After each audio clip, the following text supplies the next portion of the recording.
No, not at all. We just started out Roadburn, the festival, as an extension of the website.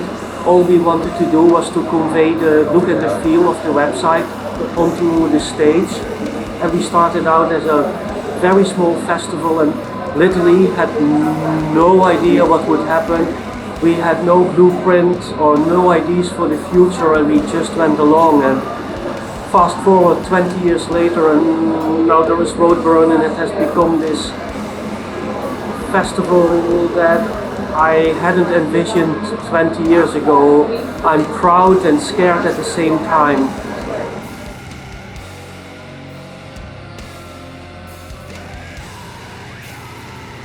At the beginning we were just a website, and we were like reporting about the very vibrant stoner rock scene of the late 1990s.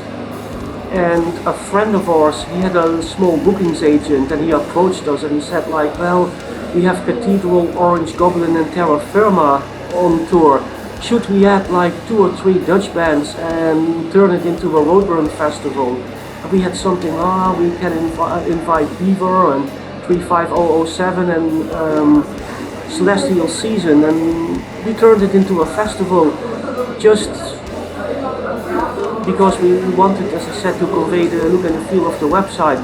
But we had no idea what it would be like, and it's still like a very humble beginning.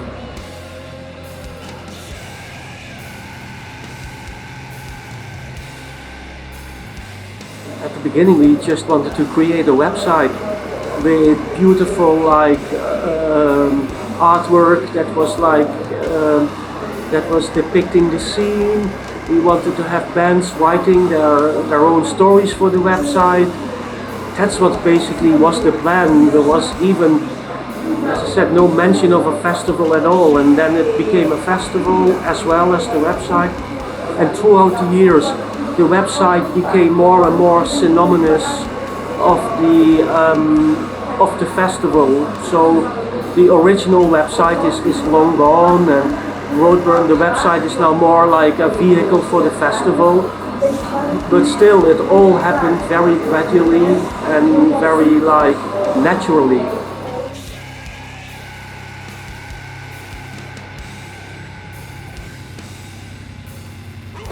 It has incredibly changed. Also something that we couldn't dare dreaming about.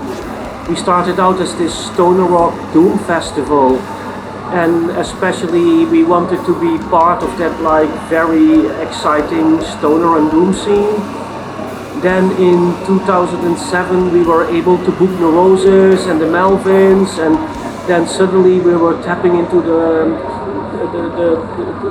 the sludge scene as well, and into the post-rock scene, and suddenly Roadburn became this hub for all these exciting underground bands the forefathers, as I said, Neuroses, but also the new ones at the time Sun and Electric Wizard, and it's just a crazy journey from the beginning if I look back. And as I said, we never had a blueprint or a plan or a game plan.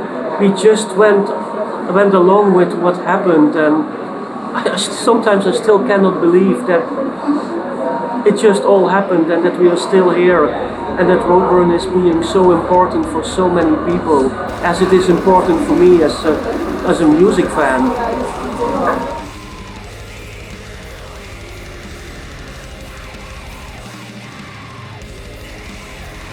The most important thing about Roadburn is the community.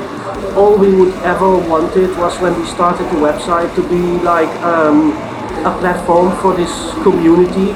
And the community feel at Roadburn is the most important part of the festival. Over the years we had many opportunities to become really big. People asked if we could do an open air festival. People asked if we wanted to go to the US with the festival. But I'm the one that always was very clear about it, no, we need to stay as big as we are now, because that intimate feel of Roadburn, the feel of being part of this Roadburn family, and being part of like this whole underground community, that's number one. That can never be compromised, because that's what Roadburn is. That's what the bands. The bands are part of this underground community, or attendees are part of the underground community, and I just want to bring them together because that's the goal, and that can never be compromised of becoming big or going crazy or something.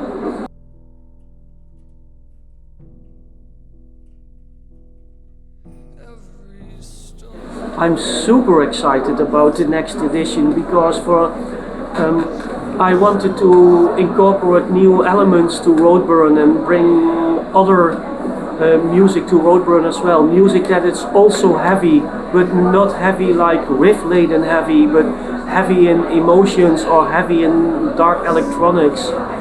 All I want to do, or what we want to do at Roadburn, that's Becky and the O13 and me, is to be redefining heavy into the many forms, redefining heavy, and present all these exciting heavy bands in all their forms. And that's what Roadburn 2020 is all about. And the weird thing is, like, in my heart and soul, that's literally all I want to do. I'm so proud. But of course there's people giving a bit of flack and they don't understand because we were from the stoner beginnings, and they are asking questions, and suddenly as a person I'm like, but I'm doing it from the heart. Please trust me. It's Roadburn and it will always be Roadburn.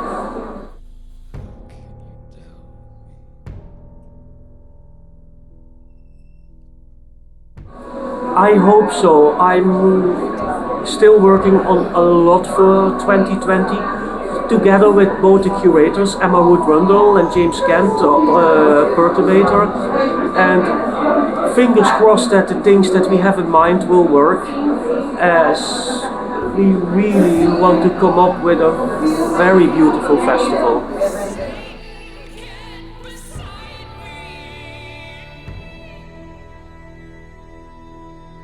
It's of course the volcano year. It's, my mind is a bit blank, but it's 2011 if I'm correct. That was the craziest thing ever happened to Roadburn. Like, productionally it was like 16 or 18 bands couldn't make it to Roadburn anymore, but it cemented the Roadburn community. It cemented the community between the bands, the audience and the festival, because suddenly we all were very aware that we were at Roadburn and we had to make the most out of it, despite all the things that was going on with that the airspace over Europe was closed down, and it was a crazy year, and we tried so hard to get all the bands at Roadburn and we didn't succeed. But I remember so well that I Hate God traveled all the way from Italy to help out, to be doing a second set at Roadburn. We had people getting in cars from Scandinavia just to be at Roadburn and play, and that year, the 2011, the Volcano edition, that cemented Roadburn as it is. Like, that was a pivotal year. And another pivotal year was in 2009 when the Roses curated Roadburn with their Beyond the Pale curation. That also set the tone for what Roadburn would be for many years, but it also set the tone for trying to be this exciting platform.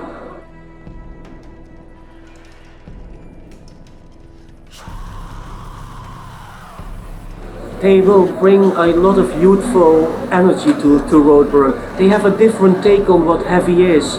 Like, normally our curators were people, artists, musicians, that literally shaped the whole scene as it is. They put out like legendary landmark, or they put out landmark albums. They created the blueprint of everything that Roadburn is about. But there is a lot of young people making amazing music and trying to reshape the way we think and feel about heavy music. And I wanted to give them a chance to put their mark on Roadburn and give them a chance to see what's happening in these young and exciting scenes that they are part of. And it's just like it feels so naturally and so exciting to see what they are doing, bringing quite a bit of dark electronica to Roadburn, and suddenly there is a whole new world opening up about these electronic bands that do so exciting things, but also they also will bring like and like the black metal part of Roadburn and the singer-songwriters, and suddenly everything is feeling so naturally for what the festival has become. I'm super proud to be working with Emma and James. Like, I couldn't imagine that Roadburn took off like this with them at the helm as curators.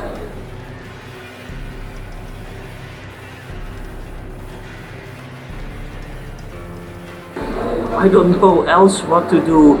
Sounds weird, but I'm so much involved in this underground scene. This is who I am, what I love, and I just want to be able to help these artists grow as musicians, grow as people. I would love to play a small part of bringing them new chances for them to grow and keep this whole underground scene excited, and that it needs developing. Like it needs to continue for many years. People say that like the underground is dead or rock music is dead, but it isn't. There is so many people doing so many exciting things, and the only thing I want is to help them to grow and make sure that it will be there for a long time, and I just want to be a tiny little part of it. That's just a little dream that I had for like ever.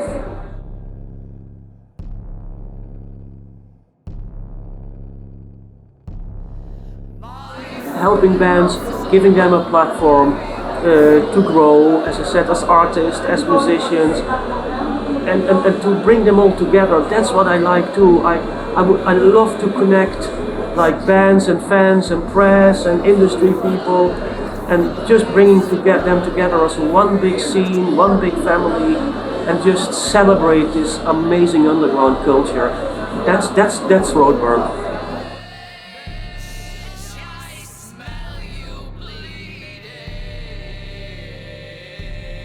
Many people ask me that. It's hard to say. I do everything from the heart and from the gut. That's who I am. And I always told people there needs to be a little bit of a dark psychedelic element to it, or like an element of excitement, or an element of a bit of a danger and heavy emotions. It's hard to explain what Roadburn is. Sometimes there is such a delicate line between either the band is perfectly fitting for Roadburn or not, but in the end it comes all down to my heart and soul, and to the heart and soul of the curators, the artists in residence, and but it all starts with a very clear idea. I always want Roadburn to be a reflection what's going on in our whole scene. Each year as we have the festival, Roadburn needs to be a very current reflection, and that's always the starting point. And then sometimes it's really hard to explain why I picked one band and why I didn't pick the other band. It's difficult, but in the end I just try to be as genuinely as possible, and I can do it with my heart and soul.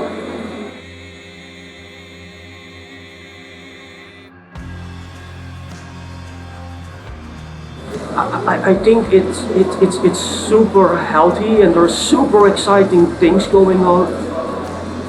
Of course, like the reason why there is super exciting things going on is not that good. Like with all our like political climate at now, and the polarization of today's society, the opposites of like right wing, left wing, and all that. But in that whole like weird kind of time that we are in right now, it's so fertile for the underground to speak up and resist and like make exciting music that is a reflection of the times, but also being outspoken and that's what I like. There was so many like great stuff going on, like with Cloud Red and Falls and Body Void and Portrayal of Guilt and like Lingua Ignota and Full of Hell.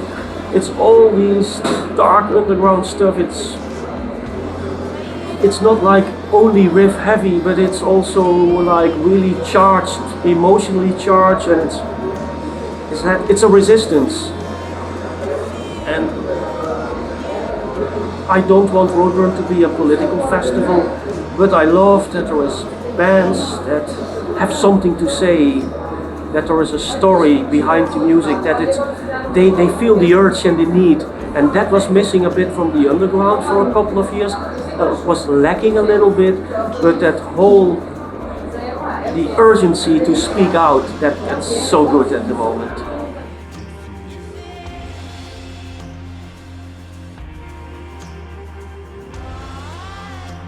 Makes it interesting, it keeps things fresh, it keeps things alive, and it inspires us as listeners. I'm getting inspired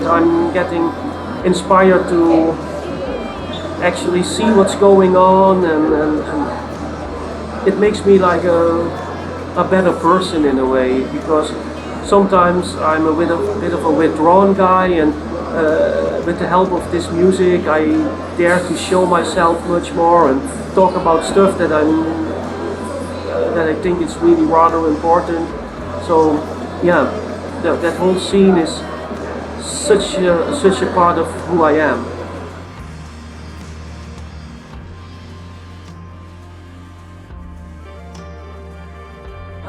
I cannot like give any spoilers because we are still working on it. The panels are really Becky Laverty's department, and she's really good at it. She has a finger on she knows what's going on in the industry, she knows what's going on among the Roadburn community, and she's really good at connecting all these dots and make sure that the panels are a reflection of what actually is going on, so that we really hope that we can help people to that we can coach people with all the knowledge from the industry folk at Roadburn. And again, Becky is doing a great job. We had panels before, but once Becky took over, the whole side program of Roadburn skyrocketed, and I am just super happy that she is doing that for Roadburn and that she's doing it so well. I couldn't be more blessed with how she handles this.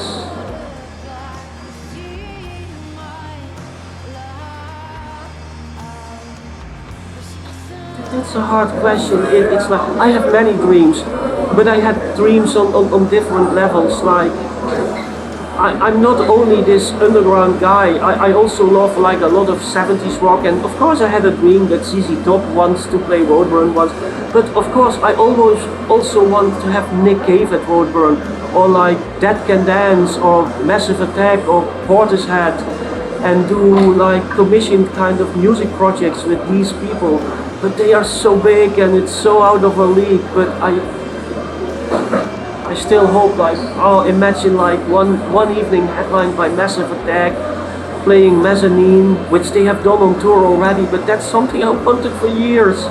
But it's so out of reach. The same like having Dead Can Dance playing a really great show at Roadburn. Would love that. We tried and failed, but still I won't give up, and I hope that one day like some out of the box band will do something really great at Roadburn.